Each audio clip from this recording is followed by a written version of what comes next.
Magandang umaga po sa inyong lahat.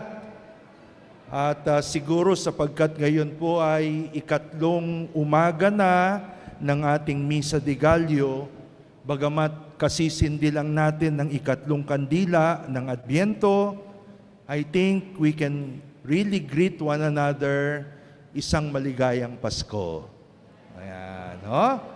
So, gaya po ng inintroduce, ang ating pong pag-uusapan ngayon, pagpapalalim ng ating pong espiritu ng Pasko, ay yung awit na 12 Days of Christmas. Palagay ko kung meron mang panahon sa loob ng kalendaryong Kristiyano na talagang in ang pag-awit, ito'y sa panahon ng Pasko. Amen? Ito po yung panahon na may mga Christmas carols, at whether you like it or not, may carolers, kahit na sa inyong mga kotse. Tanungin nyo nga yung katabi nyo, ano ang favorite niyang Christmas carol? Anong favorite niyang Christmas carol?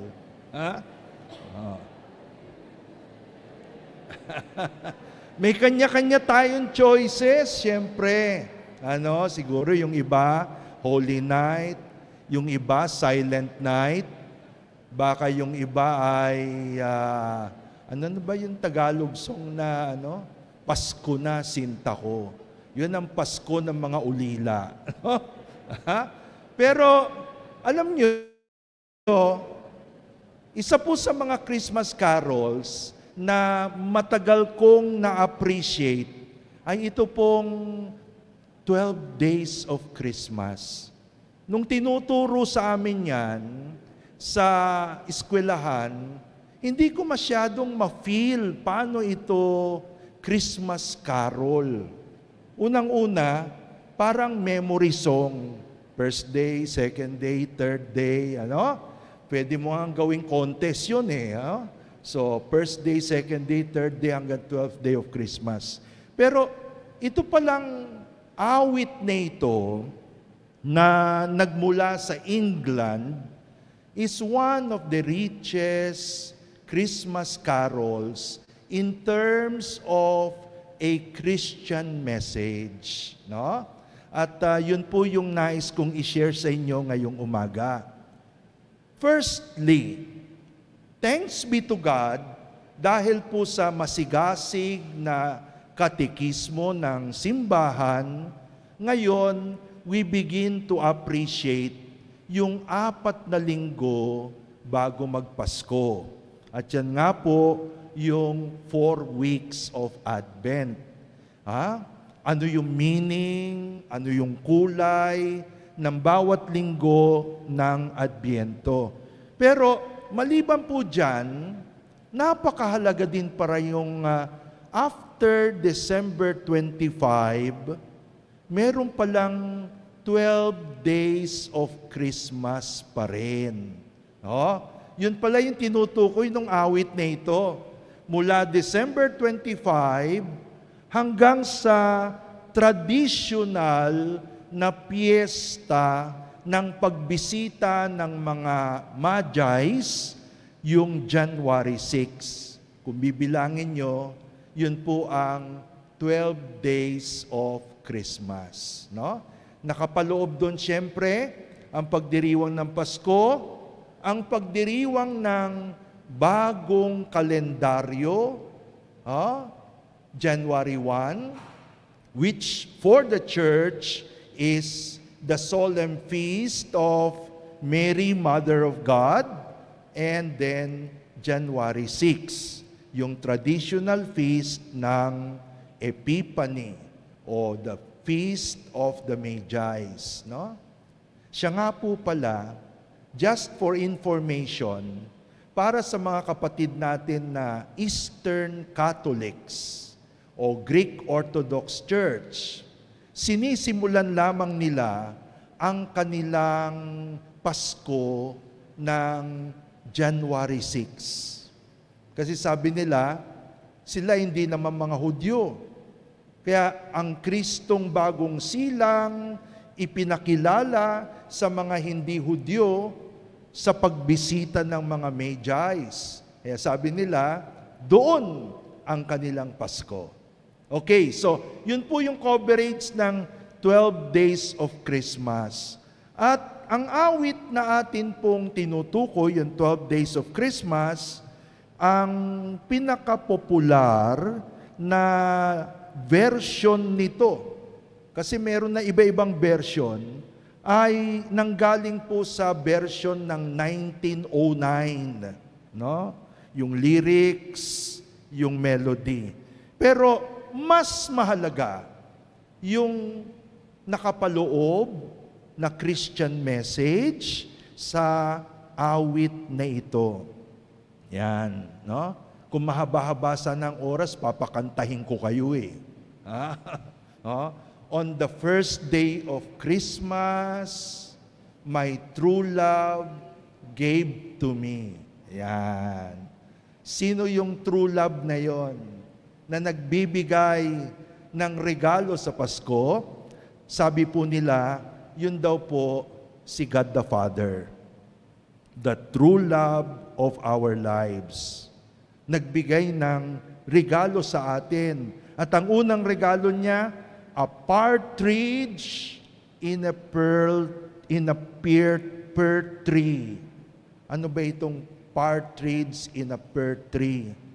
Ito raw po ang natatanging regalo ni God the Father, si Jesus, na afterwards magiging palamuti sa krus ng kaligtasan.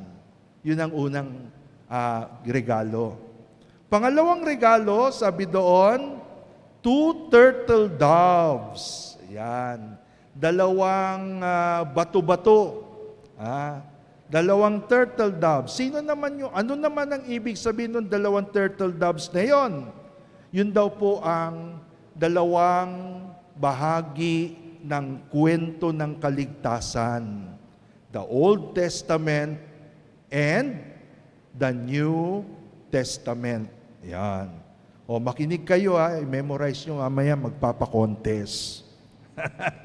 Okay. The third day, sabi doon, my true love gave to me, 3 French hens. No? 3 inahin. No? Ano yung 3 inahin na yon? Yun daw po ay tumutukoy sa 3 theological or cardinal virtues. Faith, hope, and love. Ito yung 3 mahalagang character ng spiritual life ng isang Kristiyano. On the 4th day, sabi do sa kanta, God gave to me 4 calling birds. Ayan. Ano naman yung 4 calling birds? Ito raw po ang 4 na ebanghelyo. Ano-ano ito? Mark, Matthew, Luke, and John. Dito po mababasa natin ang mga kwento, gawain at pangaral ng ating Panginoong Hesukristo. And then on the 5th day, sabi doon, God gave to me, my true love gave to me 5 gold rings. 5 gintong singsing. Ano yung 5 gintong singsing? Ito raw po ang 5 unang libro ng Biblia. Yung tinatawag natin na Book of Moses. Ang tawag ng mga Hudyo diyan ay the Torah, ang batas. O sa Greek naman, ang tawag dito ay Pentateuch, ang 5 unang libro ng Biblia. Genesis, Exodus, Leviticus, Deuteronomy, at Numbers. Yon. So yun ang batayan ng mga unang gawain ng Diyos. At napakahalaga po yung Book of Genesis kasi yung Book of Genesis, sabi doon, in the beginning, there was nothing. And God said. Pagdating ni Jesus, yun din ang sabi ni Saint John naman sa ika-4 na Ebanghelyo, in the beginning was the Word, and the Word was God, and the Word became flesh, and dwelt among us. Dumako tayo sa pang-anim. Ang ika-anim na biyaya ng aking true love, sabi po ng awit ay 6 geese a-laying. Ayan. 6 na nangingitlog na gansa. Ano yung 6 na nangingitlog na gansa? Yun daw po ay tumutukoy sa 6 na araw kung saan nilikha ng Diyos ang lahat ng bagay sa mundo. Sa Genesis chapter 1. Yan. At para naman sa atin, 6 na araw ng paggawa. Ayan. Kaya, 6 geese a-laying. Mayroong itlog bawat araw. 6 na araw ng paggawa. Yung ika-7 na araw ng 12 days of Christmas, sabi po doon, my true love gave to me 7 swans as swimming. 7 swans as swimming. Ano itong 7 swans na ito? Yung swan daw, yan daw po yung pinakamagandang mga ibon na pwedeng sa lupa, pwedeng sa tubig, pwedeng sa langit. Very graceful. Yung mga swans na yan, they represent the 7 gifts of the Holy Spirit or the 7 sacraments, kung tawagin po natin, sa loob ng simbahan.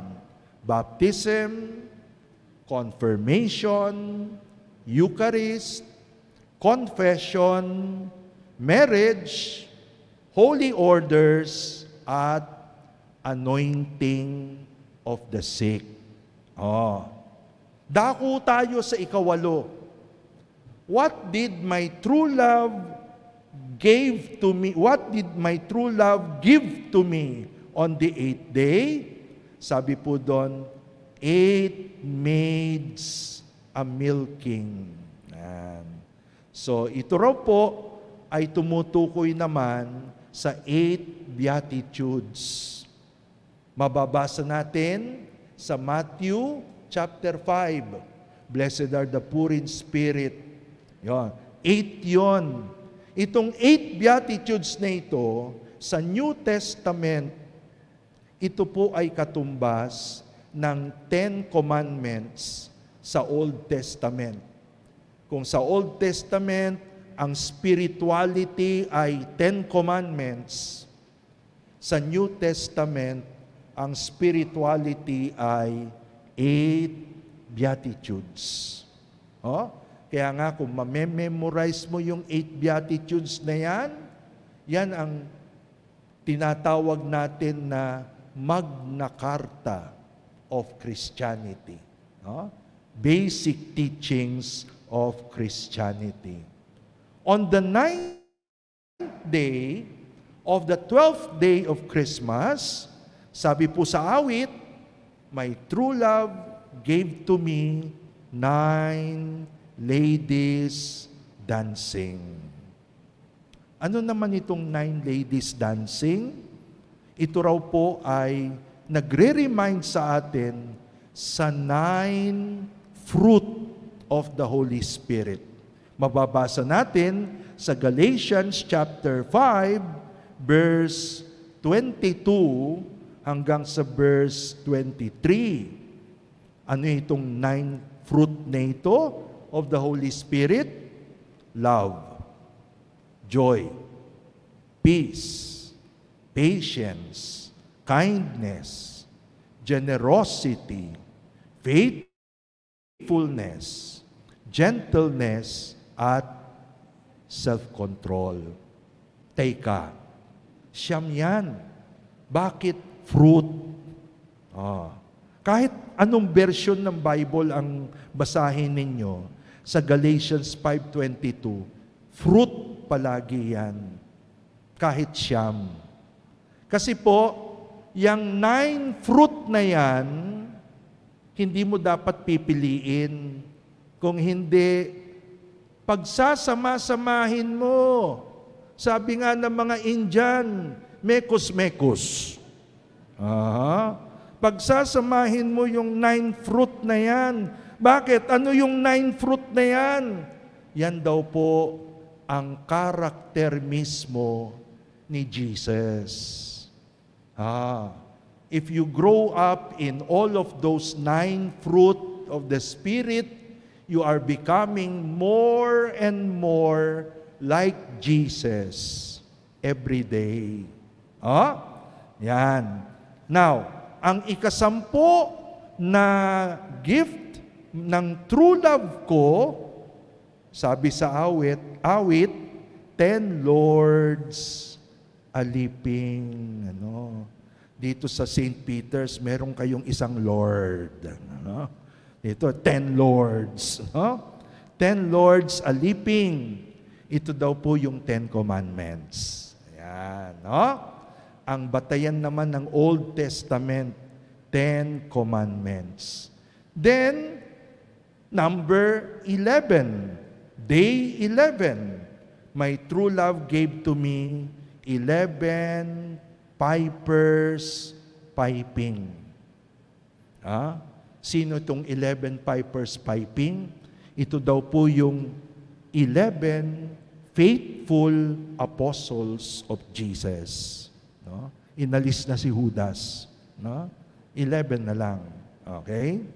Now, number 12. Sa number 12, sabi doon, my true love gave to me not only Jesus, not only the Old and New Testament, not only faith, hope, and love, not only Matthew, Mark, Luke, and John, the 4 Gospels, on the 12th day, 12 drummers drumming. Ano itong 12 drummers drumming? Ito po ang 12 things in the doctrine of the Apostles' Creed. Diba? Pag nagro-rosaryo tayo, sinisimulan natin yung rosaryo sa I believe in God, Father Almighty. Yun ang Apostles' Creed. Meron pong 12 points ang Apostles' Creed. Isa-isahin natin. God the Father, Creator of heaven and earth. Jesus Christ, His only begotten Son, our Lord. Third, born of the Virgin Mary in the power of the Spirit, the Christmas story. Fourth, He was crucified, He died, was buried, rose up on the third day. Yun po ang Semana Santa. Fifth point ng Apostles' Creed, He descended into hell. Binuksan ni Jesus sa kanyang kamatayan at pagkabuhay ang lalagyan ng mga patay upang sila'y makabalik sa langit.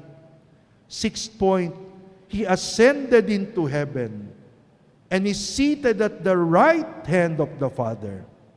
Seventh point of the Apostles' Creed, He will come again to judge the living and the dead, the second coming. The eighth point, I believe in the Holy Spirit. The ninth point, I believe in the one Holy Catholic and Apostolic Church. 10th point, I believe in the communion of the saints. 11th point, I believe in the forgiveness of sins. And the 12th point, sabi doon, I believe in the resurrection of the body and life everlasting. Yun po yung 12 points ng Apostles' Creed. Mga minamahal kong mga Saint Peterians at lahat po ng sumusubaybay sa atin online, alam niyo po, pag pinagnilayan natin itong message na ito ng 12 Days of Christmas. Ito ay complete outline ng pananampalatayang Kristiyano. And so, I think sa pamagitan nito, ang challenge po ng welcoming of the Lord sa panahon ng Advent and Christmas, it is not only to celebrate Jesus as man, at above all, it is to celebrate the fullness. Sabihin nga ninyo, fullness. The fullness, no? Ang kaganapan ng kwento ng Diyos at ng tao. That is the challenge of another Christmas. So sana po, sa inyong pagse-celebrate ng Paskong ito, wag lang kayong i-bless ni Lord generously, materially, financially, etc. More than that, may the Lord bless you with a deeper faith. Hallelujah. Merry Christmas po sa inyo lahat. God is good all the time. Thank you for joining us today. View our past broadcasts on our Facebook page, St. Peter Community, and subscribe our YouTube channel. Like, share, and hit the bell.